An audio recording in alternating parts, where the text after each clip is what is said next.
Well, good morning.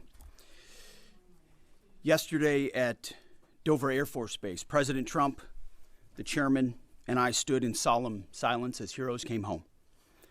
Flag-draped caskets, we honored them. We grieved with their families, and we listened.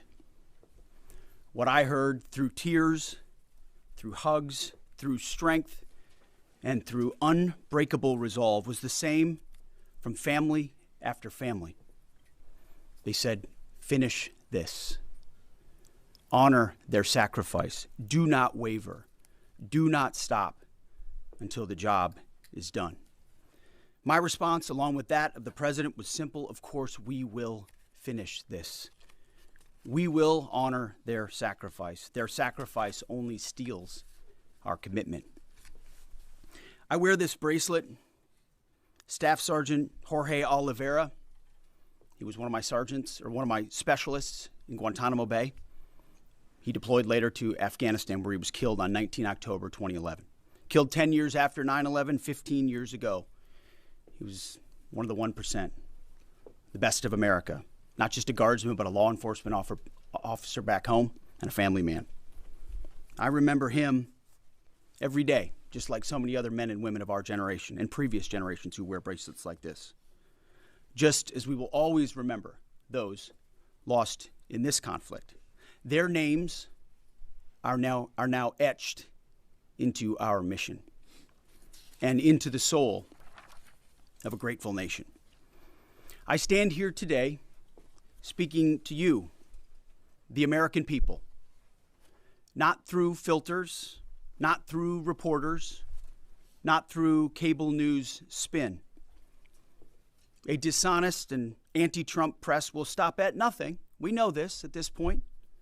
To downplay progress, amplify every cost, and call into question every step. Sadly, TDS is in their DNA. They want President Trump to fail. But you, the American people, know better. Yes, there are reporters in front of me, but they are not our audience today. It's you, the good, decent, patriotic American people. You, the hardworking, tax-paying, God-fearing American patriots. The media here, not all of it, but much of it, wants you to think, just 19 days into this conflict, that we're somehow spinning toward an endless abyss or a forever war or a quagmire. Nothing could be further from the truth. Hear it from me, one of hundreds of thousands who fought in Iraq and Afghanistan, who watched previous foolish politicians like Bush, Obama, and Biden squander American credibility. This is not those wars. President Trump knows better. Epic fury is different. It's laser-focused. It's decisive. Our objectives, given directly from our America First president, remain exactly what they were on day one.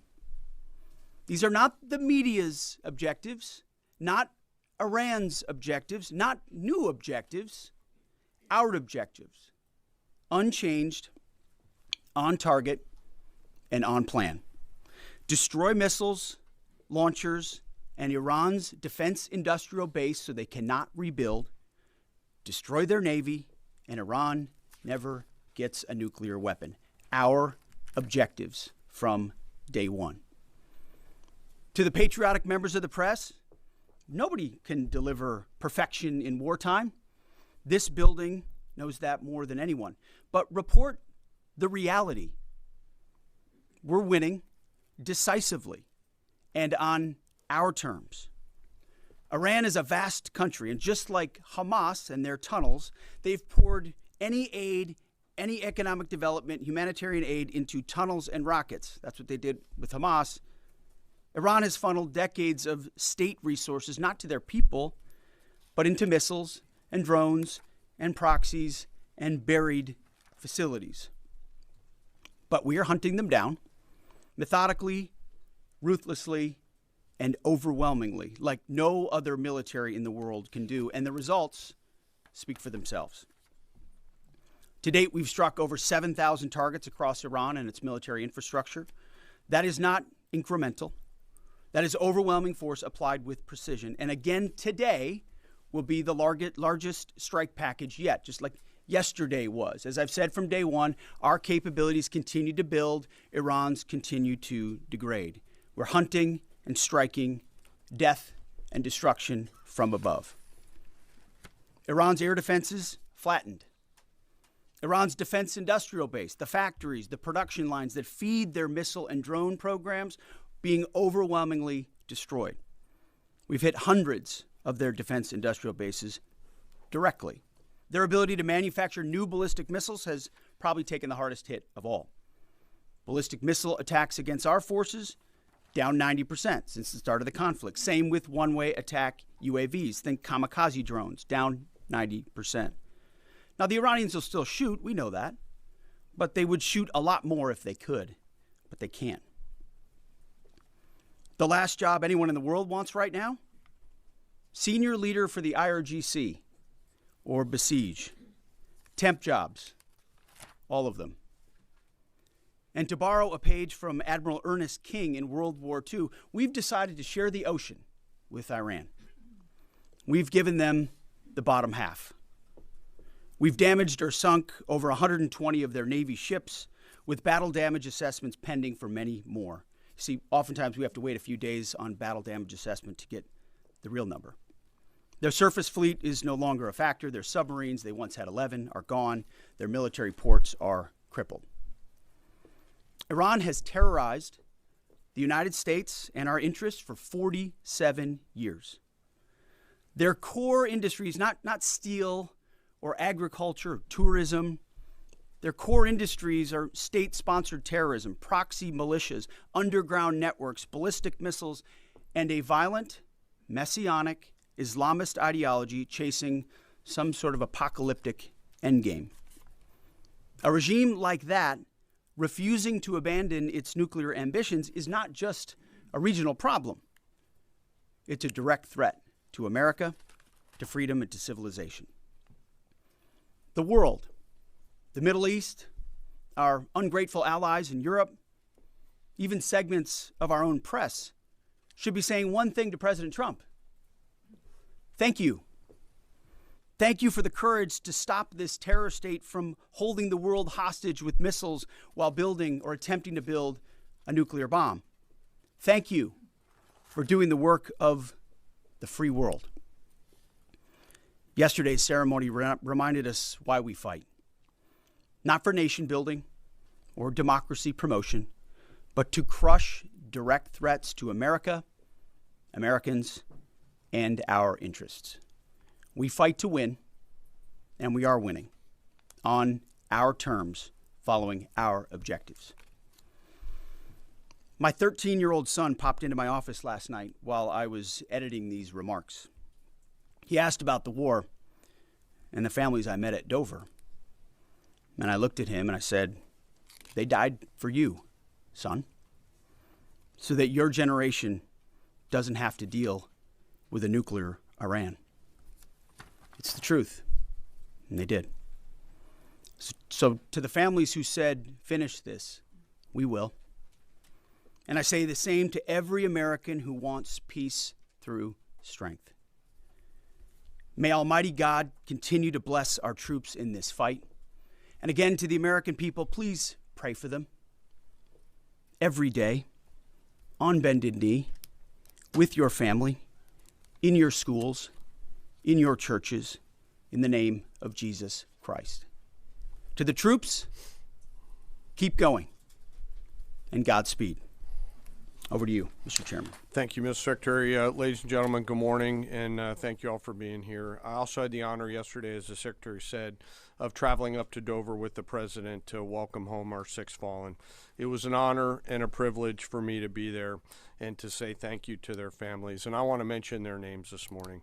from the 6th Aerial Refueling Wing out of MacDill Air Force Base, Florida, but stationed as part of an active associate unit at Birmingham, Alabama. Major Alex Klenner, John Alex Klenner, Major Ariana Savino, she was posthumously promoted from captain to major, and Technical Sergeant Ashley Pruitt, the boom operator on that crew. From the 121st Aerial Refueling Ring, Ohio Air National Guard out of Rickenbacker Air National Guard Base in Columbus, Ohio, Captain Seth Koval, Captain Curtis Anks, and now Master Sergeant Tyler Simmons, who was also promoted in the boom operator on that crew. To a person and every family member I spoke with yesterday, they all shared that their family members loved serving, they loved being part of a great team and a crew, and they loved airplanes and aviation. Our nation's tanker crews really are unsung heroes, incredible warriors who put their lives on the line so we can continue to take the fight to an enemy. I've personally witnessed their courage and tenacity many times, from the morning of September 11th, where they answered my call for some help, to the skies over foreign countries where they've come forward out of their safe tanker track to give me gas when I simply could not leave a ground force that was engaged in a firefight. They've answered the call and come forward time and time and time again. I'm filled with incredible pride and gratitude for all that the tanker crews do, our pilots, our boom operators, and the maintainers. And to the families of our 6 fallen, know that we share your grief. Our nation will never forget their sacrifice, and we will never forget their names. Our entire joint force mourns with you today, and will continue to remember their incredible gift of a great example for all of us. Now let me turn to an operations update. U.S. CENTCOM remains on plan to achieve our military objectives and remain unrelenting in our pursuit of Iranian missile capabilities, UAV capabilities, and their Navy, and as the Secretary said, their industrial base. Each day we continue to attack deeper into Iranian territory. As reported by U.S. Central Command yesterday, the U.S. military dropped 5,000-pound penetrator weapons into underground storage facilities, storing coastal defense cruise missiles and other support equipment. These weapons are bespokely designed to get through concrete and/or rocks and function after penetrating those barriers. We continue to hunt and kill mine storage facilities and naval ammunition depots. We continue to hunt and kill afloat assets, including more than 120 vessels and 44 mine layers, and the pressure will continue. We're flying further to the east now and penetrating deeper into Iranian airspace to hunt and kill one-way attack garrisons, destroying Iran's ability to project power outside of its borders. The A-10 Warthog is now in the fight across the southern flank and is hunting and killing fast attack watercraft in the Straits of Hormuz. In addition, AH-64 Apaches have joined the fight on the southern flank, and they continue to work on the southern side, and that includes some of our allies who are using Apaches to handle one-way attack drones. In Iraq, AH-64s have been striking against Iranian-aligned militia groups to make sure that we suppress any threat in Iraq against U.S. forces or U.S. interests.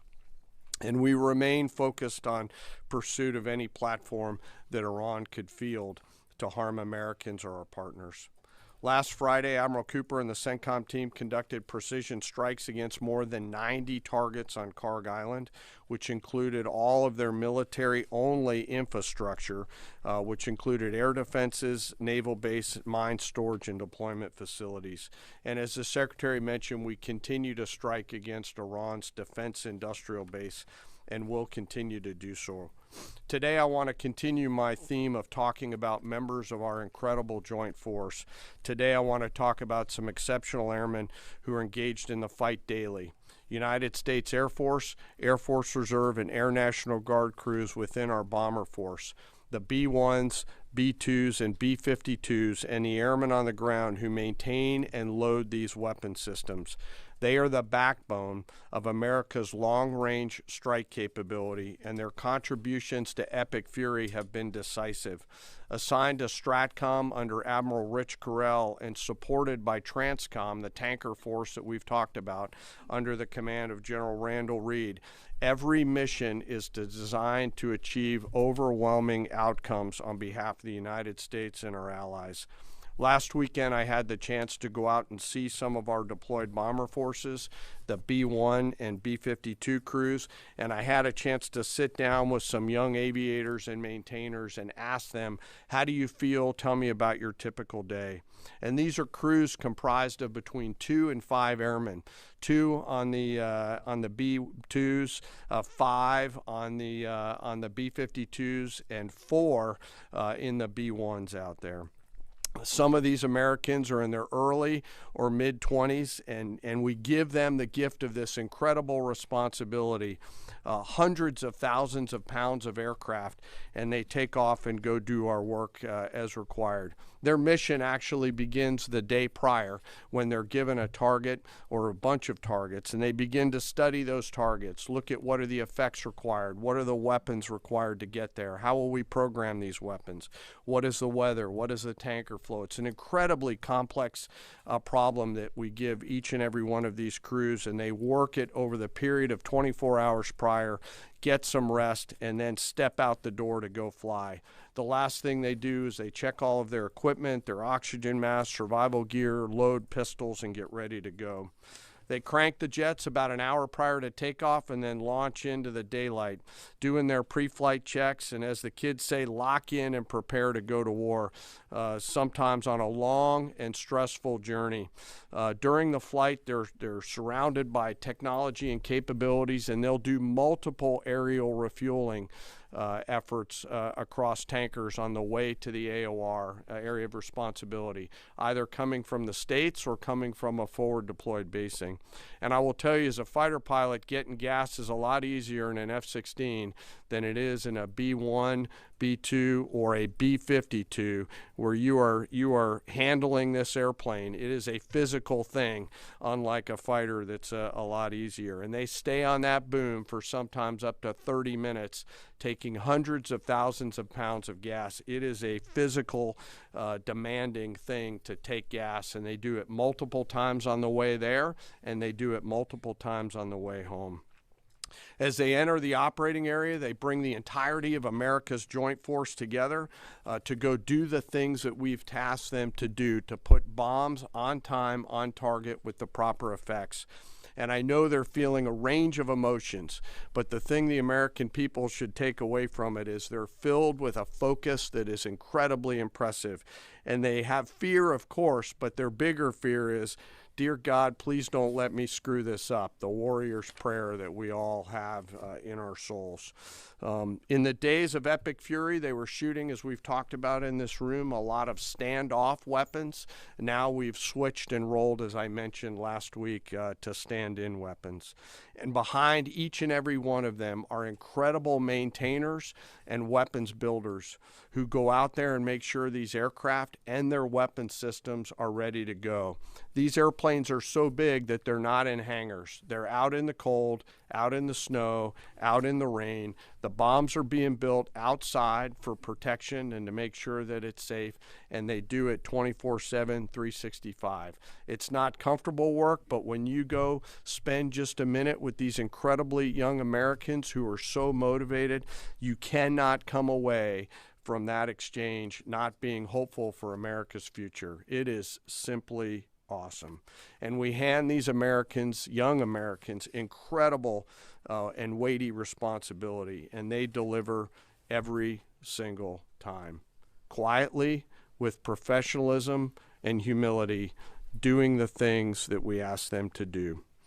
In conclusion, we will continue major combat operations. As the Secretary said, we continue to get busier. I know the Secretary and I share that we're incredibly proud of 2.8 million members of our joint force.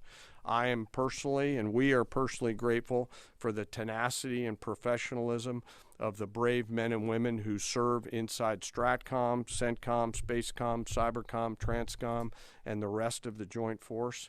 And I'll close where I started. I ask today that we remember those 6 fallen that came home. They represent the best of our nation. For those families that are feeling the pain, know that we are with you and will remain with you. May we always prove worthy of their sacrifice. And I'll turn it back over to you, sir. Thank you, Mr. Chairman. Take a couple questions. Thank you, Mr. Secretary. Thank you, Mr. Chairman. Given the updated degradation in strike target numbers you laid out, how close would you say we are towards achieving the President's objectives, and what is the end game of the operation without divulging any sensitive battle plans? Well, we wouldn't want to set a definitive time frame on that, but as we've said, we're on plan. So we're looking at those metrics very closely, relaying that to the President and the National Security Team, but feel confident that as, again, we're more stand in means we're over the top, even further in, and we have even more of an exact sense of what we're striking and why, and even more dynamically, meaning because the intelligence improves, we're able to more quickly identify targets when they, let's say they come out of an underground facility where they've been hiding and able to strike it before it strikes or right after it shoots. But we're very much on plan, and that's why I want to speak to the American people here. You hear a lot of noise about widening or new missions or speculation about what we should or should not be doing. This is a clear set of objectives. The President has given us every capability we need to accomplish that. We've got the best in the world in uniform executing it on the ground. They believe in and are invested in this mission, and it will be at the President's choosing, ultimately, where we say, hey, we've achieved what we need to on behalf of the American people to ensure our security. So no time set on that, but we're very much on track. Absolutely. Yes, right here. Good morning, Mr. Secretary. David Zier, Real America's Voice News. What countries have been the most cooperative with us, including the Gulf states, as Europe hedges? And I also wanted to ask you, the internet blackouts by the regime, it's been shut down for weeks. Is the U.S. military playing a role in fighting against the regime, blocking VPN networks and satellites and other things? Is there a role for the U.S. military there? Obviously, on the allies and partners side, Israel from day one has been an incredible and capable partner, willing and able. There's nothing like capabilities and partners that are able to use them. The Gulf states have stepped up incredibly. In fact, Iran's sort of reckless attempt to strike civilian infrastructure and other things has brought countries who maybe would have not been as all in as they are today squarely into our orbit. And we're proud to be defending with them, standing with them, you name it. UAE, Qatar, Bahrain, Kuwait, Saudi Arabia, and others who have been right there. And we're grateful for that kind of support. As far as the internet, we're watching the regime try to tighten its grip as much as possible. And we're obviously taking countermeasures, many of which we can't talk about here, to ensure that messaging is delivered, not just to the Iranian people writ large, but to the right audiences, certain audiences that need to hear certain things about what their fate might look like or what their choices are.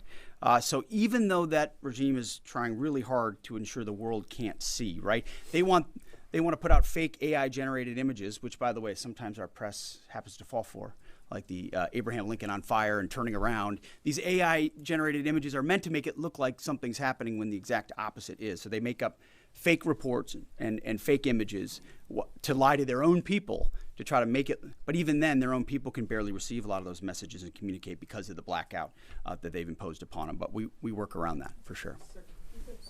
Thank you, Mr. Secretary. General, overnight, Iran launched missiles across the Gulf. They managed to hit the Saudi oil refinery on the Red Sea. What does it mean that they have that capability now, 3 weeks into the war? And Mr. Secretary, you mentioned civilian infrastructure. Iran seems to be treating U.S. diplomatic outposts, embassies, consulates like they are legitimate hard targets in the region now. What is the Pentagon doing to, I guess, secure those assets, stop those attacks? Absolutely. Thanks for the question on the missile strikes. You know, as we said and have always said clearly, they came into this fight with a lot of weapons.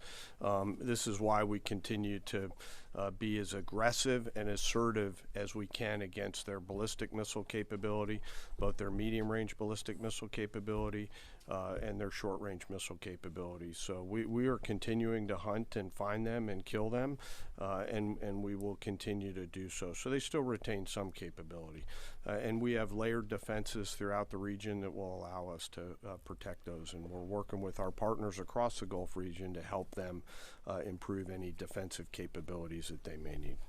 To that point on capabilities, Iran's an energy-rich country, could be, should be.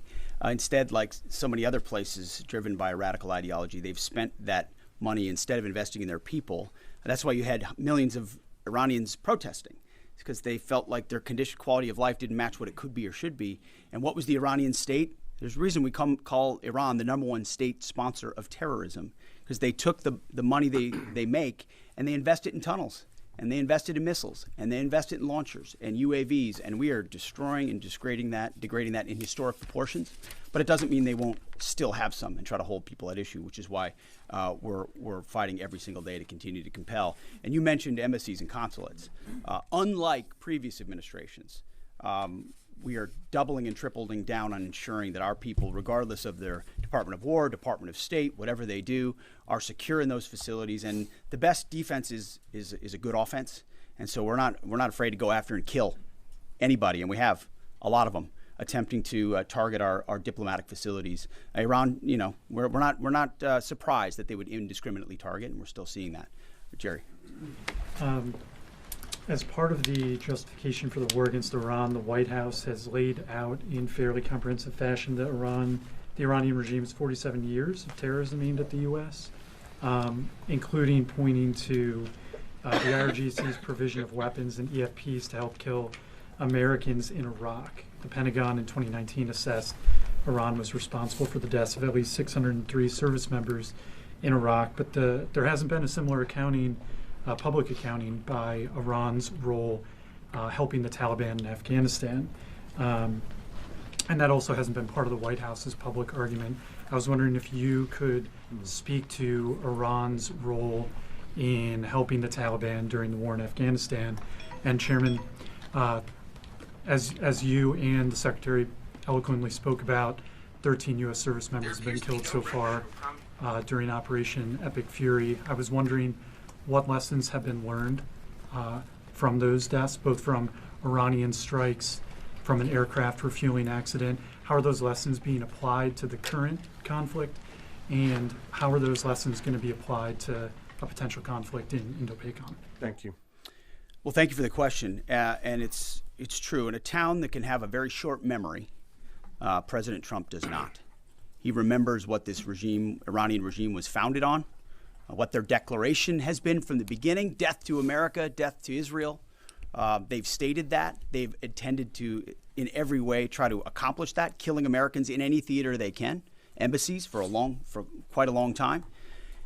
In Iraq, that was the deadliest weapon, was the EFP, the explosively formed penetrator. I was there when that tactic and technique started to emerge, and the realization was it wasn't just jihadis putting together 155 rounds daisy-chained.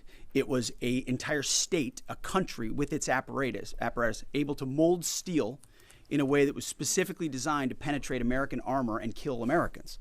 This was not, maybe we send them a couple of thoughts about how to build a bomb. This was Iran specifically passing technology and wherewithal and personnel into Iraq to kill Americans specifically. I know the number is said to be 600. A lot of us think it's higher than that, given the amount of capability they brought in. So they have been at war with us, whether we acknowledge it or not, for 47 years. The same goes in Afghanistan. Name the Islamist enemy, whether they are Sunni or Shia, because this is a Shia regime, Sunni or Shia, and Iran's been willing to harbor them as long as that group is willing to try to kill Americans.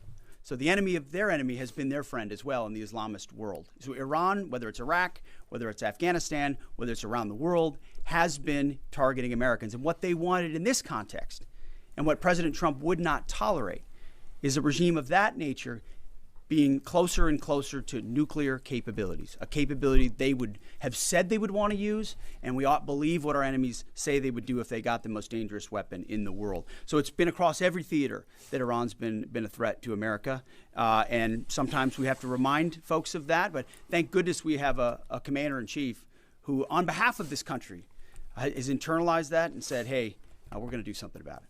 Jerry, I do want to talk about the lessons learned question because it's important to me.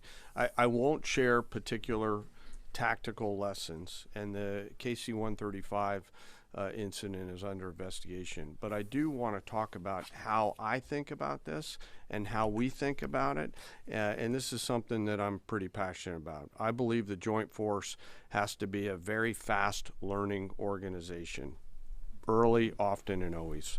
And so in each case, both at the strategic, operational, and tactical level, we've charged the Joint Force to look at themselves and say, what was our plan? Well, first, did we have a plan, yes or no? The answer is always yes, because we plan for literally everything.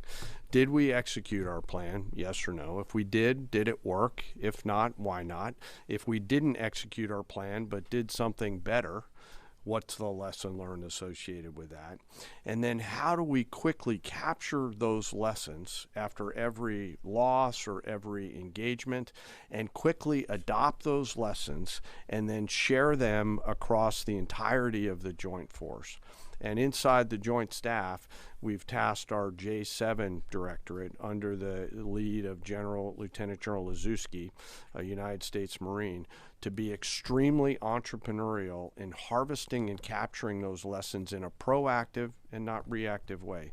In fact, we've got teammates from the J7 who are now spread out across the CENTCOM theater, both here in the States and forward, to ensure that in every opportunity we do not miss a chance to grab that lesson and quickly accelerate it into the practice that we adopt inside the Joint Force, so that if there's a loss or if there's something that we can learn from, that we learn it not only in the CENTCOM AOR, but we adapt it across all of the combatant commands, not just Indo-PACOM. And it's across all of the warfighting functions. I've asked them to look rigorously, to check our egos at the door, to remember this is about what's right, not who's right, and to be clinical around the way we look at lessons learned, because we owe it to the force to do that. Thanks for that question. Absolutely. Brown jacket at the back. Thank you, Mr. Secretary. Jonathan Dre with Roca Politics. As you said, at the end of this war, Iran will be without a missile or drone capability, a navy, or the ability to make nuclear weapons. Since the largest threat and sponsor of terror in the region will be incapacitated, are there plans to move assets and troops out of the Middle East? I guess in a perfect world, a year after the war has ended, what does the military presence in the Middle East look like compared to before the war? Well, I appreciate the question. I do think when you address a real threat head on, it creates new options on the other side. Right? I think what President Trump refuses to do, which too often this town does, is just sit in the status quo. Oh, nobody can do about that. They've got too much capability. What if this happens? What if that happens? He instead says, what's in the interest of the American people? It's going to take some courage. It's going to take some capabilities. We're going to have to gather some forces there in order to do it. We're not going to tell people how many or how long or what we're willing to do or what we're not willing to do. But if you do that and do that decisively, then out the other end is a recognition that it opens the aperture of what's possible. I mean, President Trump did the same thing in creating an opportunity for the Abraham Accords. Now you've got a situation where a lot of those countries are coming alongside us, recognizing the threat of Iran. So I think our posture in the future will be based first and foremost on our own national security, power projection, the ability to defend our people and our interests. But no doubt, working alongside our partners, the president will look at what makes the most sense going forward. I appreciate that question. Yes, right here. Crime. Is that the policy of the U.S. military now? Thank you, Secretary Hegseth. Two questions for you. The Vice President has often emphasized that the goal of this war is to denuclearize Iran while also avoiding a larger quagmire. I know that you touched on this. I'd like you to expand on how do you do that? How do you denuclearize the country while also avoiding this, forever war? And then there was a report last night that the Pentagon asked the White House for $200 billion for Iran war supplemental. Can you confirm this, and can you explain why a package this large is necessary? Well, first of all, none of this would have been possible without Midnight Hammer, without that audacious mission with very clear goals that did obliterate their ability to enrich and the capabilities they have in those facilities. So it created the conditions for Iran to step forward and say, okay, you can reach out and touch us like that in our nuclear ambitions. You can see that we're still trying to do this. Let's make a deal. And the President Trump put our two best folks on it, Steve and Jared, and they worked diligently, earnestly. I watched it to try to pursue that deal. And ultimately, I think the whole time Iran sort of said, well, we'll talk. as we build more missiles and as we build more UAVs and we create this conventional umbrella so that if we chose to, we could try to reconstitute the program. And sort of naively thinking that President Trump wouldn't do something about it. And that's why, as Secretary Rubio has said, and I've said, it's the conventional umbrella that was growing and growing and growing that was meant to protect that nuclear capability. So you had to address both what happened with Midnight Hammer and what happened with that as well. As far as $200 billion, I think that number could move, obviously. It takes money to kill bad guys. So we're going back to Congress and our folks there to ensure that we're properly funded for what's been done, for what we may have to do in the future, ensure that our ammunition is, everything's refilled, and not just refilled, but above and beyond. I mean, President Trump, as he said, rebuilt the military in his first term, didn't think he'd use it as dynamically in his second, but he had. So thank goodness he did that. And an investment like this is meant to say, hey, we'll replace anything that was spent.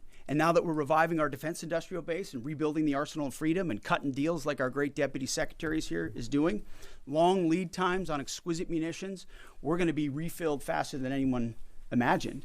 And I think, we're also still dealing with the environment that Joe Biden created, which was depleting those stockholds and not sending them to our own military, but to Ukraine, which is every time we reach back and look at any sort of a challenge we have, it goes back to, well, send it to Ukraine.